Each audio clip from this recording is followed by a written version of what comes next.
Ta vie dépend de tes choix. Oh, oh, aie confiance en toi. Même si à la télé, que mon ligne d'appel.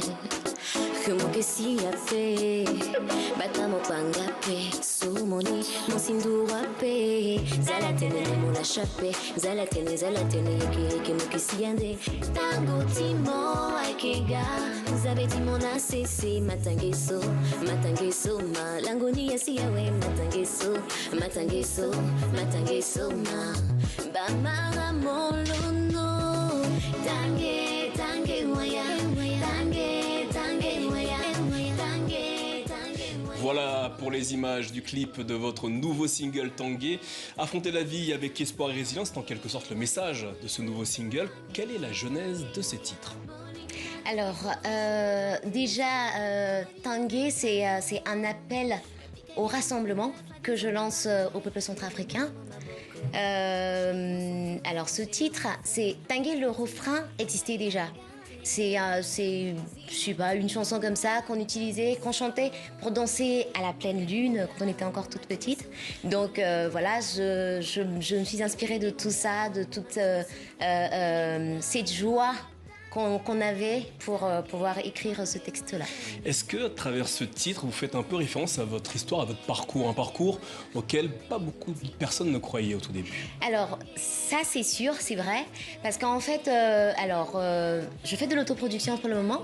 J'ai participé 3 fois de suite au concours de la chanson francophone organisé par l'Alliance française de Bangui. Et j'ai été à chaque fois 3e lauréate. Et après, il y a des gens qui me disaient « Non, tu perds ton temps, tu vas pas aller plus loin que ça ». Mais je croyais vraiment en ce que je faisais, j'aimais ce que je faisais. Et donc voilà, maintenant, j'ai pu faire plus que les personnes sur qui on comptait le plus. Donc franchement, c'est une fierté pour moi et je voulais partager tout ça. Le message d'espoir que vous véhiculez dans Tanguay, est-ce pour vous une façon de briser certains clichés, notamment autour de votre pays, la Centrafrique ? Oui, tout à fait, parce que je pense qu'il y a de l'espoir. Les choses sont en train de se stabiliser, les choses sont en train de s'arranger, même si c'est pas comme on aimerait que ça se passe tout simplement. La population arrive maintenant à dormir en paix, en quelque sorte. Enfin, c'est mieux qu'il y a quelques années. Donc, je pense qu'il y a toujours de l'espoir. Avec de l'espoir, on ira loin. On arrivera à faire en sorte que la paix revienne en Centrafrique. Vous êtes né en 91 à Bangui, capitale de la Centrafrique. Très vite, vous avez voulu chanter et monter sur scène. D'où vient cette vocation chez vous ? Alors, je l'ai en moi parce que j'ai commencé à chanter, j'étais toute petite, j'avais 2 ans. Donc j'ai composé ma première chanson, j'avais 2 ans, c'est arrivé comme ça. Donc et par la suite j'ai été à la chorale de l'école Sainte-Thérèse, c'était une école de bonnes sœurs où j'étais soliste et petit à petit j'ai continué. Et après il y a mon père aussi qui m'a beaucoup motivée parce que mon père il adorait le saxophone. D'ailleurs j'ai des sœurs qui s'appellent Saxette, un frère qui s'appelle Saxon, donc voilà. Alors c'est comme ça, donc lui aussi il m'a beaucoup encouragée dans ce que je faisais et j'ai été influencée par les grandes voix centrafricaines, ma princesse Léonie Kangala, Edil Mamba, Laetitia Zonzambé. C'est vraiment des modèles pour moi, des modèles que j'ai suivis. En 2013, suite aux troubles que connaît votre pays, vous décidez de vous installer en région parisienne. D'un point de vue artistique, comment s'est déroulé ce changement de vie ? Alors, franchement, je me suis retrouvée comme un gaou à Paris, en fait, parce que j'étais perdue, c'était pas du tout pareil, c'était grand et tout. Mais bon, 2 ans ou 3 ans à peu près, j'ai eu la chance de faire de très belles rencontres. J'ai rencontré mon manager. Et après, j'ai pu entrer en contact avec un réalisateur. Et avec eux, on travaillait juste en collaboration. Il n'y avait pas question de payer quoi que ce soit. Ils m'aidaient tout simplement parce qu'ils voyaient que j'avais cette envie-là d'avancer, d'aller de l'avant. Ils étaient tout simplement là pour m'aider à progresser. Vos influences musicales se situent chez des artistes africains tels que Bilabel, Grace Deka, vous l'avez dit tout à l'heure, Idil Mamba ou encore Léonie Kangala. Quelle place occupent aujourd'hui ces grands noms de la musique dans votre univers ?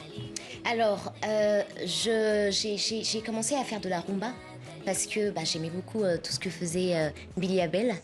Donc j'ai fait comme elle. Pour ce qui est de Léonie Kangala et Idil Mamba, comment dirais-je, Idil Mamba, je suis un peu très proche d'elle et c'était ma star en fait. C'était ma star, donc à chaque fois je voulais faire comme elle. À chaque fois je l'appelais, oui, dis-moi, tu fais comme. Je lui demandais tout le temps des conseils. Et voilà, elle est toujours avec moi dans mes chansons. J'envoie mes chansons pour avoir son avis. Elle me les valide, elle me dit non, modifie ça et tout. Franchement, je travaille en collaboration avec elle. C'est ainsi que l'an dernier, malgré le confinement, vous sortez votre premier album intitulé Ida B. On regarde justement un extrait.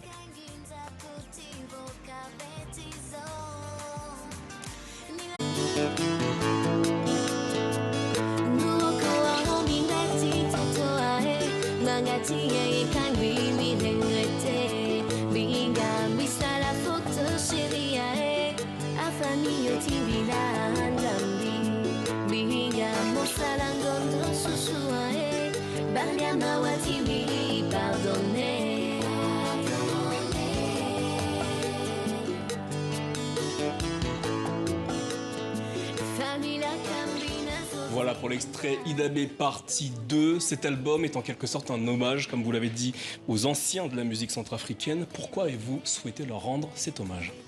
Parce que je trouve tout simplement qu'ils n'ont pas eu le succès qu'ils méritaient vraiment.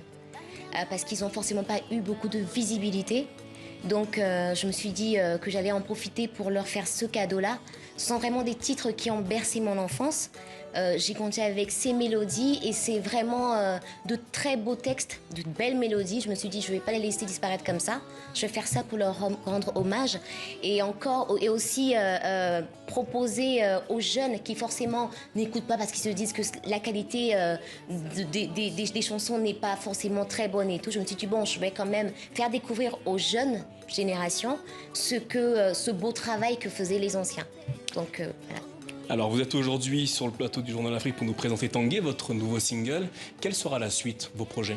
Alors, à la suite de Tanguay, j'ai un featuring avec des artistes, avec Idil Mamba déjà, qui sera disponible d'ici un mois, je pense. J'ai un autre featuring avec un artiste centrafricain, Claudio, qui sera également disponible le 13 août. Si tout va bien, le 13 août. Et j'ai mon prochain album qui sera disponible si j'estime bien. Alors, je fais de l'autoproduction, dès que c'est moi qui décide un peu. Je vais dire à peu près dans 6 mois, si tout se passe comme prévu. Et bien, dans 6 mois, vous viendrez nous en parler sur le plateau du Journal Afrique. Ok, ça me fera Merci, plaisir. Massanga, d'avoir été avec nous ce soir. On va se quitter